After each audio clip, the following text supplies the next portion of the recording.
Welcome to the show, Barry Tomes. You are a publicist and media guru with over 50 years of experience within the entertainment industry. Having got into the business by accident, your planned career was actually to be a builder. You started out running a couple of discos and radio station at school, which ended up, and I'm sure you'll go into the story for us, you ended up becoming Alvin Stardust's fan club organizer and promotional guy. From there, you've gone on to be a tour manager for the likes of Lulu. You did that for 4 years, where you also met Sean Connery, Telly Savalas, James Hunt, and had some memorable experiences. Again, hopefully you'll tell us about some of those.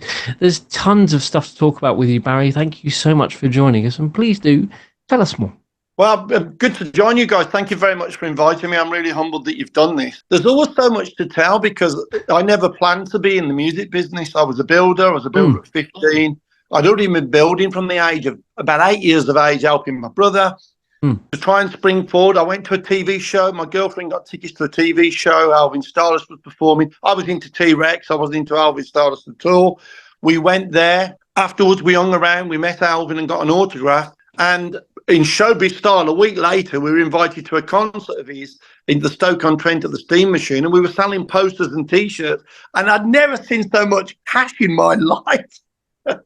And that was it. Then we went on, we finished up working for Alvin, running his fan club, worked for him for several years. I did a little bit of tour management with him, but mostly it was PR.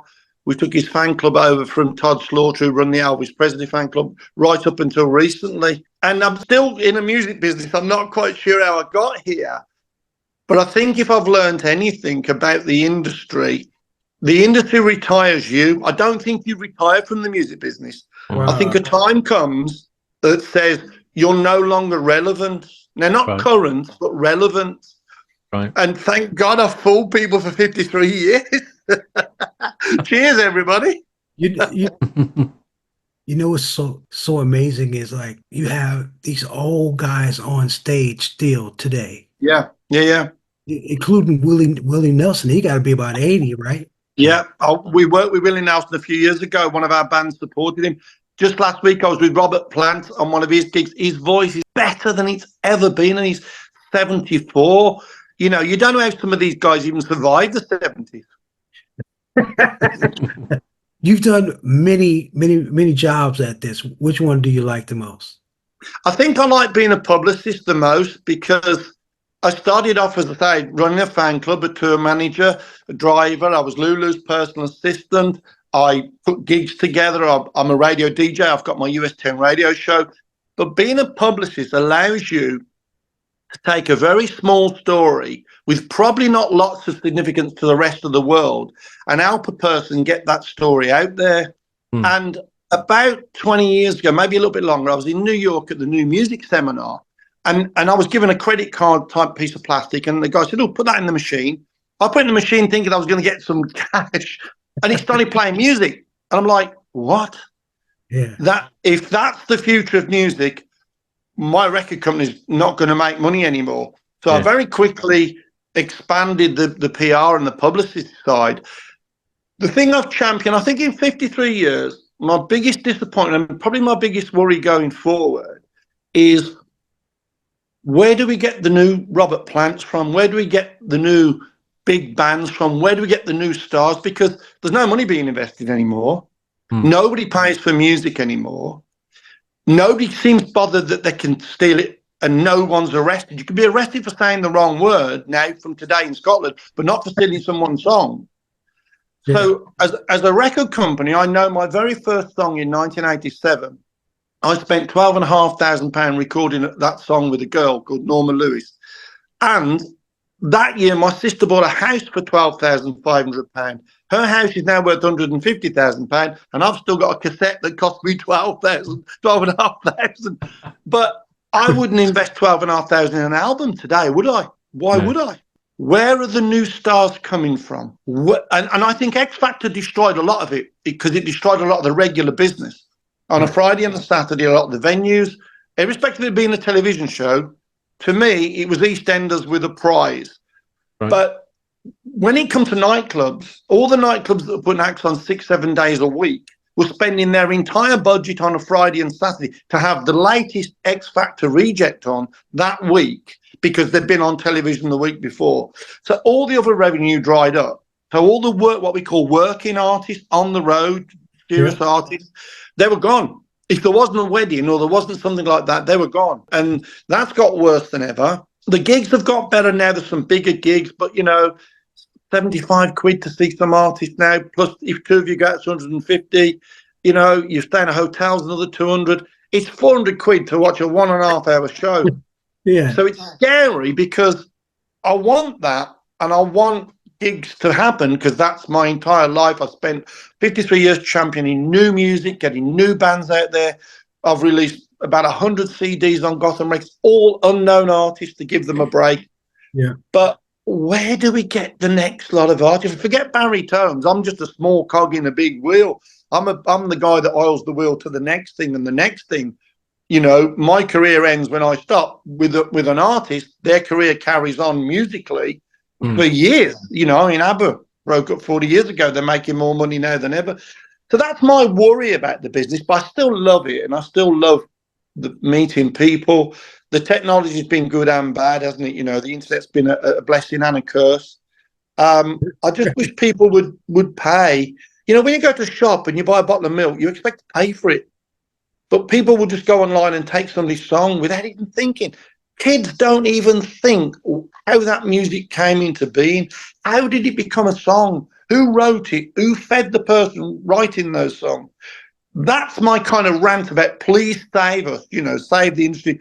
I want to see big stars, I want to see more big stars come out of America and the UK and all the big, the big acts that do. We're doing something a little bit different in terms of we're only looking at social conscious music writers and producers. Yeah. And we stay right in that right there, right in that. There's 192 million social conscious songs have been published. So excellent. Somebody had to like it a little bit. Yeah, totally. Yeah. I mean, people like the music. That's not the issue, is it, Skyler? It's the fact that they think it's okay not to pay for it. We've got to save this industry because no music, there's no life. It's everywhere. It's everything to all of us. It's our dreams. We remember what we were doing when we were 5. We remember what our first girlfriend because of music. We remember our first car. Music is such a journey and I'm 67 years old, and I love new artists like Dua Lipa as much as I like the Searchers from the 60s because I love what music does to me as a human being. Well, the beautiful thing is music is not just for somebody. It's for everybody. It's for everybody. Agreed. Like if you fall in love with it, the first thing, you don't go, what type of music what is that, right? You don't genre's irrelevant to me. Yeah, totally irrelevant. If you hear it, that's how it was. Because we remember all of us was here before the internet. Yeah. And trust me, there was music going on, right? Well, the Beatles are a good example. I'm not a fan of the Beatles, but they're a good example of with not very much technology, not a lot to look back on history-wise. They went out and conquered the world, and I've just come back from America on my 61st trip, and you never stop seeing the Beatles everywhere and Led Zeppelin everywhere. So, and they did it without the internet. They did it without social media. Imagine that. Yeah. How did the Beatles get on the Ed Sullivan show in America? Who called them from America to say, do you want to come on? It's been made easier to communicate, but it also puts a lot of things in the way because you don't have the A&R departments anymore. An A&R man was supposed to filter the best with the best chance to go on and make a profit and make money.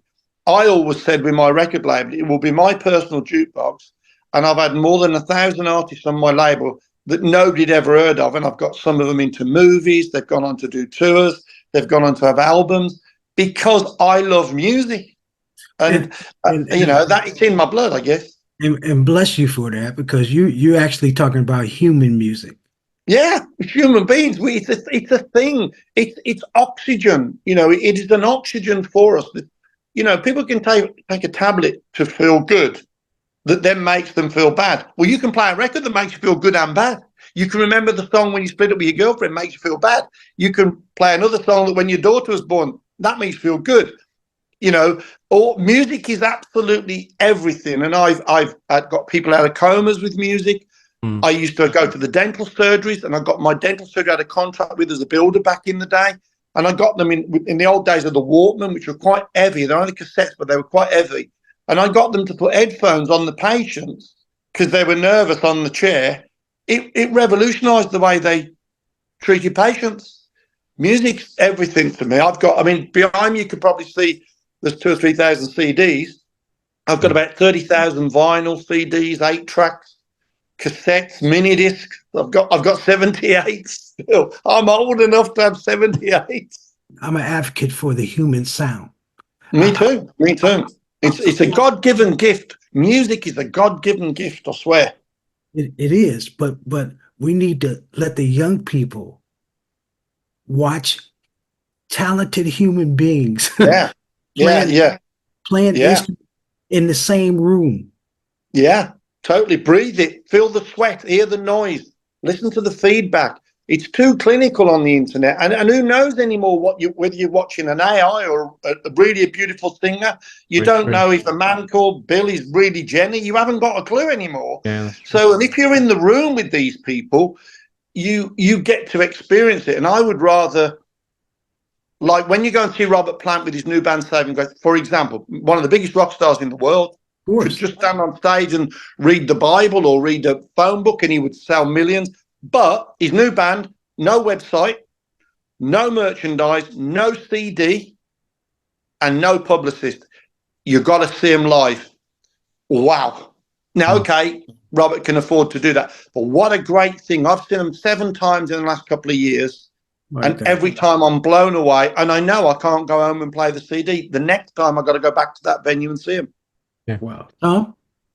Well, I just want to step away slightly from the music side of things, because actually during the pandemic, you created some short videos for your daughter whilst you were basically making and repurposing things in your garden. Can you tell us a little bit about that and about what you hope to do with it with regards to taking it further? Well, thank you for noticing that. Again, another mistake came about. I was seriously ill with COVID. I caught it in America before it had broke in England. So when I came back, people, he's got the flu. I kind of figured it was COVID. I was aware of what was going on. And I told my daughter she couldn't visit me. And I said, the gates are locked. You won't be able to get in. Well, I knew I'd got COVID. I was hospitalised in the end with pneumonia with it. She was scared because I wouldn't let her see. Well, of course I wouldn't let her see in case she caught it. And she only lived a mile away. And so the one day I just got the energy to stand up, and I said, right, I'm going to go outside. I'm going to switch the lawnmower on and say I'm going to cut the grass. And I did, and I fell over. But I sent her the video clip before I fell over. I said, look, Dad, you're back outside. She knows how much I love the garden. You're back outside. So the next day, I tried again, and I did a bit more. And then after about 4 videos, she said, yeah, you're pretending. I said, okay, I'll post something. So I posted a longer video on my social media, on Facebook in particular. And people were saying, wow, what's that in your garden? What's that? With things that I do all the time. What's that? And in the end, for no known reason other than people must have felt comfortable, I got hundreds of people watching my videos. And I finished up posting 178 videos where I made things. Okay. And I'd take an old mop bucket and I'd turn it into a beautiful Christmas decoration, and anything that was broke I'd repurpose it into another thing. And then I got offered a TV show called The Garden Picasso, which we made a show. We were due to do a whole series, but COVID was, carried on for about 2 years. And I do that now, and I'm recording and filming bits for that all the time. Brilliant. And what it is, that's come from my building past.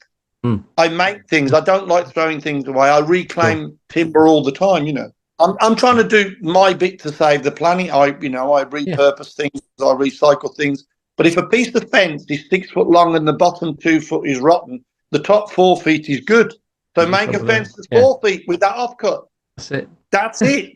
And a mop bucket that's got holes in it that's no longer good for a mop bucket, stick a hook in the bottom, drill some holes in, put some fairy lights in, spray it blue, and hang it in the scene. You've got a fantastic Christmas decoration. Bingo. Yeah, absolutely. And hundreds of people said every day they tuned in to watch the videos. So that was a nice thing. Well, my brother, we gonna stay in touch with you, man, because you busy and we need to be hanging out with you. Absolutely, man. Let's all hang together. Let's get one great big wardrobe, some coat hangers, and let's hang together. I'm in. I love you guys, and I love what you're doing. And I'm humbled, and I'm honestly, genuinely, thank you so much for having me on. It was easy like Sunday morning. Come on now. Wait a minute. That's good stuff. What I want to do, Barry, if we can, is just get any of your sort of social media, if you're on social media, any of that information for our viewers, and we'll pop it on the bottom of the video in the links as well. Okay, that's great. I'm on social media, on all of them. It's Barry Tomes on Instagram. It's at Tomes PR, TOMES PR, one word, on X, Twitter, or wherever you want to call it. I'm on Facebook under Barry Tomes. And I keep popping up everywhere. I think I might be even on Threads. I'm not sure if I'm on Truth Social yet, though. I must check that one out. Oh, boy. Come and check. Google Barry Tomes, and I guarantee you'll find me and a very interesting journey. And I thank God every day for the blessing of being in the industry. Fantastic. Namaste, thank you, guys. Namaste. Thank you. Music can save the world. Music can save the world. If we all get together, music can save the world. Yeah. Music can save the world. Music can save the world. If we all come together, music can save the world. There's an urgency facing our humanity. Thank you so much for watching. To stay up to date, please click subscribe and hit the bell. You can also join our group on Facebook and find us on LinkedIn and Instagram.